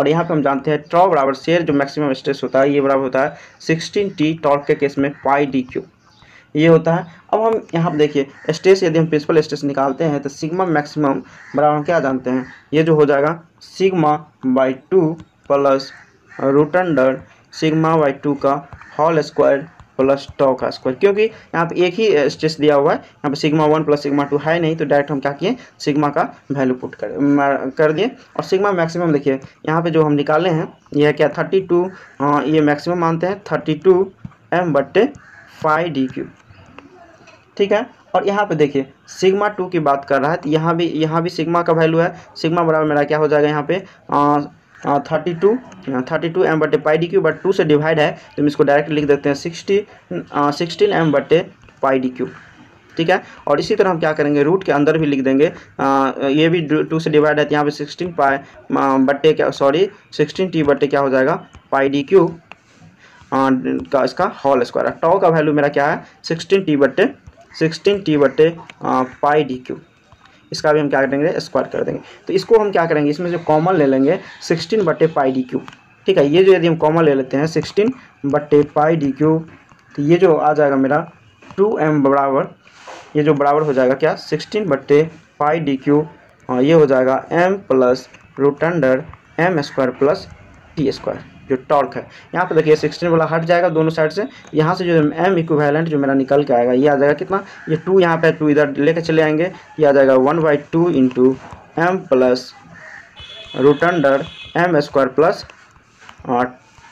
टी स्क्वायर, ठीक है। तो यहाँ से मेरा जो निकल के आया, तो ये आंसर निकल के आया, तो 91 का जो सही ऑप्शन हो जाएगा, ये हो जाएगा डी, m प्लस जो मोमेंट है plus root under m square plus torque का स्क्वायर बटे 2। उसके बाद 92 देखेंगे, 92 में a circular shaft is subjected to a twisting moment T and bending moment m, the ratio of the maximum bending stress to shear stress is given by. यहाँ पे देखिए हमको बोल रहा है मैक्सिमम बेंडिंग स्ट्रेस से शेयर स्ट्रेस का ratio निकालने के लिए, तो हम जानते हैं मैक्सिमम बेंडिंग स्ट्रेस का जो फार्मूला वैल्यू होता है, ये होता है 32 m बट्टे पाई डी क्यू, और शेयर का होता है सिग्मा, शेयर स्ट्रेस का सॉरी टॉ बराबर ये होता है 16 t बट्टे पाई डी क्यू, ठीक है, पाई डी क्यू। अब यहाँ का यदि हम दोनों का रेशियो निकाल लेते हैं, ये मेरा कितना आ जाएगा, ये आ जाएगा यहाँ पे 2 बच जाएगा, और तो सभी पार्ट कट जाएगा, यानी ये जो बड़ा आ जाएगा 2m बट्टे टी। तो 92 का जो सही ऑप्शन हो जाएगा, ये हो जाएगा ए। उसके बाद हम 93 देखेंगे, 93 है a section of a solid circular shaft with diameter d is subjected to a bending moment m and torque t, the expression for maximum principal stress at the section is। देखिए इसी तरह से हम जो पिछला क्वेश्चन में निकाले हैं, इसी तरह से हम यहाँ भी सॉल्व कर सकते हैं। यहाँ पे तो इसमें जो है हम इसी तरह से क्या कर सकते हैं, सॉल्व कर सकते हैं। तो जैसे हम देखिए इसमें भी देख लेते हैं, सिग्मा बेंडिंग बराबर हम क्या जानते हैं, ये होता है 32m बट्टे पाई डी क्यू, ठीक है। और यहाँ पे यदि टॉ बराबर देखें, तो ये जो होता है 16t बटे पाई डी क्यूब, और यहाँ पे यदि हम सिग्मा 1 बराबर देखें, तो ये क्या आ जाएगा, सिग्मा बटे 2 प्लस जस्ट अभी हम देखेंगे थे मेजर के लिए, तो ये हो जाएगा सिग्मा बटे 2 का स्क्वायर प्लस टॉ का स्क्वायर। तो यहाँ पे देखिए हम जो वैल्यू पुट कर देंगे, ये जो सिग्मा बटे 2 था, तो बस इधर का कर देंगे, ठीक है, इस पार्ट का नहीं करेंगे, इधर का कर देंगे। यहाँ पे सिग्मा का वैल्यू पुट कर देंगे, टॉ का पुट कर देंगे। ये जो मेरा सिग्मा का वैल्यू निकल के आएगा, ये कितना आएगा, 16 pi D cube into m plus root under m square plus torque का स्क्वायर, ठीक है। ये मेरा आ जाएगा रूट अंडर में। तो इसका जो सही ऑप्शन हो जाएगा 93 का, ये हो जाएगा डी। अब क्या कर सकते हैं, यहाँ पे 16 जो पाई डी क्यूब अंदर में भी होगा, उसको कॉमन लेके बाहर निकाल लेंगे, ठीक है। तो 93 का हो गया डी। उसके बाद हम 94 देखें, 94 है, in a strain body 3 principal stress at a point are denoted sigma 1 sigma 2 and sigma 3 such that sigma 1 is greater than sigma 2 and sigma 2 is greater than sigma 3 if sigma not denoted ill stress then the according the maximum shear stress theory. देखिए इसी type का हम question देखे थे पीछे, लेकिन but यहाँ क्या लिखने का तरीका चेंज है, कुछ चेंजिंग कर दिया गया है। इसी तरह देखिए जितना भी क्वेश्चन हमने इसमें सेलेक्ट किए हैं, सब कुछ ना कुछ चेंजिंग है, बट कुछ क्वेश्चन लाएगा जो आपको कॉमन टाइप का है, बट इसमें क्या चेंजिंग है। तो चलिए 94 का यदि हम निकालेंगे, क्या मैक्सिमम शेयर स्ट्रेस हमको बोल रहा है निकालने के लिए, ठीक है। तो मैक्सिमम शेयर स्ट्रेस में हम जानते हैं क्या होता है, सिग्मा 1 माइनस सिग्मा 3 बटे 2 होगा, और ये जो लेस देन होगा किसका, सिग्मा नॉट बटे 2। यहाँ पे देखिए ये हमको 3 डायमेंशनल का है, तो यहाँ क्या कर सकते हैं, मैक्सिमम चूज कर सकते हैं किस में से। यहाँ पे यदि हम वैल्यू लिखें, मैक्सिमम होना चाहिए सिग्मा 1 माइनस सिग्मा 2 बटे 2, और सिग्मा 2 माइनस सिग्मा 3 बटे 2, और सिग्मा 1 माइनस सिग्मा 3 बटे 2, ये जो लेस देन इक्वल टू होता है सिग्मा नॉट बटे 2। यहाँ से हम चूज करके लिखे हैं, जो ये मेरा मैक्सिमम वैल्यू आता है सिग्मा 1 माइनस सिग्मा 3 बटे 2, तो ये हो गया less than equal to sigma naught बटे 2। तो यहाँ पे यदि हम हटाएंगे, तो इसको यदि लिख सकते हैं किस तरह, सिग्मा 1 माइनस सिग्मा 3 बटे sigma 3 less than equal to sigma naught, ठीक है। तो 94 का जो सही ऑप्शन हो जाएगा, ये हो जाएगा बी, यानी सिग्मा 1 माइनस सिग्मा 3 जो बराबर होगा सिग्मा नॉट का। उसके बाद हम 95 देखेंगे, 95 में all the failure theory give nearly the same result. तो 95 का जो सही ऑप्शन हो जाएगा, ये हो जाएगा ए, यानी when one of the principal stress at a point is larger in comparison to the other, ठीक है। इस केस में होगा मतलब सेम रिजल्ट हमको दिखेगा।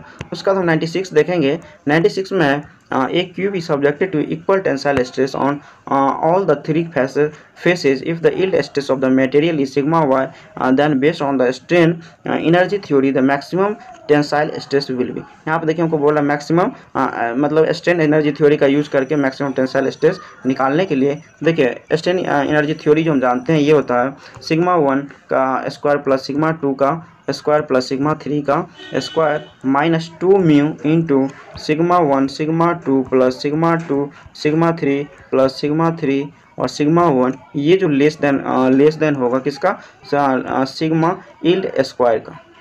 ठीक है, ये इसके बराबर होगा। यहाँ पे हमको दिया हुआ है इक्वल टेंसाइल स्ट्रेस की बात कर रहे हैं, सिग्मा 1 सिग्मा 2 और सिग्मा 3 का वैल्यू सेम है। सिग्मा 1 इक्वल टू सिग्मा 2 दिया हुआ है बराबर सिग्मा 3 दिया हुआ है। तो यदि हम इसको फिर से अरेंज करके लिखें ये क्या आ जाएगा 3 सिग्मा स्क्वायर क्योंकि तीनों सिग्मा का वैल्यू सेम है minus 2 mu into 3 sigma square ये जो लेस देन इक्वल टू होगा सिग्मा वाई का स्क्वायर। अब यहाँ से हम क्या करेंगे सिग्मा का यदि वैल्यू निकालते हैं ये जो मेरा आएगा sigma less than equal to ये आ जाएगा सिग्मा वाई बट्टे root under 3 into 1 minus 2 mu. ठीक है, तो 96 का जो सही ऑप्शन हो जाएगा ये हो जाएगा ये। उसके बाद हम 97 देखेंगे। 97 हमको दिया हुआ है मैच कराने के लिए कि कौन सा थ्योरी कौन दिए हुए हैं थ्योरी ऑफ फेल्योर का, तो ये दिया हुआ है हमको 97 का जो सही ऑप्शन हो जाएगा ये हो जाएगा ए, यानी ए का 5 है। देखिए देखते हैं मैक्सिमम प्रिंसिपल स्ट्रेस थ्योरी जो दिया है रेनकाइन के द्वारा दिया गया है। बी है मैक्सिमम शेयर स्ट्रेस थ्योरी जो दिया गया है किसके द्वारा ट्रेस्का के द्वारा, तो इसका सही ऑप्शन हो गया 3। और सी जो है मैक्सिमम प्रिंसिपल स्ट्रेंथ थ्योरी ये जो है सेंट वेनेंट के द्वारा दिया गया था, तो इसका सही ऑप्शन हो गया ए। और डी में दिया मैक्सिमम डिस्टॉर्शन एनर्जी थ्योरी, तो इसका सही ऑप्शन हो जाएगा क्या इसका जो सही ऑप्शन हो गया 4 यानी वॉन मेसेस। ठीक है, तो इसका जो सही ऑप्शन हो गया ये हो गया ए। देखिए इस टाइप से हमको एक आध क्वेश्चन पूछ लिया जाता है हर एक एग्जाम में तो किसका थ्योरी कौन दिया हुआ था। ठीक है, उसके बाद 98 देखेंगे। 98 में है strain energy in torsion of A shaft per unit volume is given bye Q is the shear stress, E the modulus of elasticity and G is the modulus of rigidity. यहाँ पे देखिए स्ट्रेन एनर्जी इन torsion के case में बोल रहा है निकालने के लिए। देखिए हम जनरली जानते हैं क्या स्ट्रेन एनर्जी का फॉर्मूला जो होता है ये होता है 1/2 into torque into rotation theta.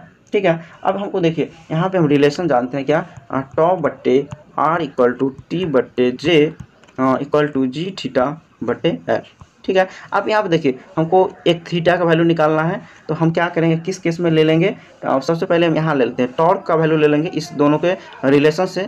ये आ जाएगा क्या टॉ इंटू जे बट्टे आर, यहाँ पे हम पुट कर देंगे।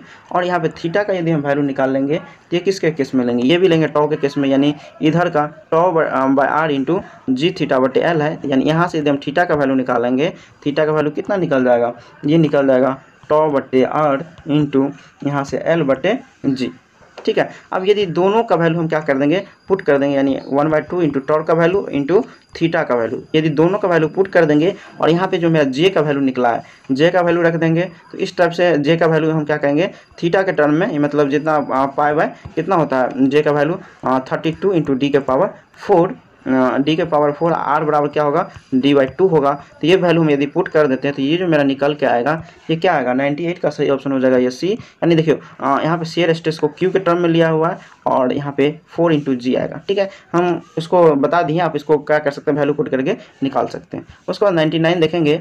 99 है if the maximum principal stress for an element under biaxial stress situation is 100 megapascal tensile and the maximum shear stress is also 100 megapascal then what is the other principal stress. देखिए यहाँ पे हमको बोल रहा है क्या यहाँ पे शेयर स्ट्रेस का हमको वैल्यू दिया हुआ है और एक स्ट्रेस जो है टेंसाइल स्ट्रेस दिया हुआ है, हमको बोल रहा है अदर प्रिंसिपल स्ट्रेस निकालने के लिए। तो हम जानते हैं शेयर स्ट्रेस का फॉर्मूला जो होता है सिग्मा 1 माइनस सिग्मा 2 बट्टे 2। ठीक है, यहाँ पे देखिए टॉ का वैल्यू हमको कितना दिया हुआ है ये दिया हुआ है 100 और सिग्मा 1 हमको दिया हुआ है 100 यहाँ पे 100। तो ये जो मेरा वैल्यू निकल के आएगा कितना आएगा सिग्मा 2 का वैल्यू ये कितना निकल के आएगा ये आ जाएगा -100 मेगापास्कल। तो ये आ गया क्या माइनस में, तो ये मेरा क्या होगा कंप्रेसिव। तो 99 का जो सही ऑप्शन हो जाएगा ये हो जाएगा ए, सॉरी 99 का जो सही ऑप्शन हो जाएगा ये हो जाएगा सी, यानी 100 मेगापास्कल क्या हो जाएगा कंप्रेशन। उसके बाद इस सेट का लास्ट क्वेश्चन देखेंगे। According to the maximum shear stress criteria at what is the ratio of the maximum shear stress to yield stress of the material does the yield of the material take place. यहाँ देखिए maximum shear stress की बात करें इसी type का हम पहले भी देख चुके हैं। तो टॉ शेयर स्ट्रेस जो होता है लेस देन इक्वल टू होता है सिग्मा वाई बट्टे क्या होता है, ये होता है 2 यील्ड स्ट्रेस क्राइटेरिया में। यहाँ पे यदि हम देखें, यदि हम दोनों का रेशियो निकालते हैं किसका, यील्ड स्ट्रेस का और शेयर स्ट्रेस का, तो ये जो मेरा आ जाएगा टॉ बट्टे सिग्मा वाई, ये हो जाएगा लेस देन इक्वल टू 1/2। ठीक है, तो 100 का जो सही ऑप्शन हो जाएगा ये हो जाएगा डी। ठीक है, ये मेरा क्या था, लास्ट क्वेश्चन था इस सेट का। प्लीज़ आपको कैसा लगा, क्योंकि हम हर एक क्वेश्चन को सेलेक्ट किए हैं बेस्ट वे में, जो आप लोग को कोई दिक्कत ना हो। इसी टाइप से हम सेकेंड पार्ट जस्ट लाने वाले हैं। तो प्लीज़ चैनल पर बने रहे, वीडियो को लाइक करें, सब्सक्राइब करें और अपने फ्रेंड को जितना से जितना हो सके शेयर करें, क्योंकि आप लोग जब तक मोटिवेट नहीं कीजिएगा बनाने का तब तक थोड़ा दिक्कत हो जाता है। और हम हर एक टाइप का क्वेश्चन जस्ट कवर कर देंगे, इतना कर देंगे जो आपको कोई प्रॉब्लम ही नहीं होगा। ठीक है, तो थैंक यू फॉर वॉचिंग।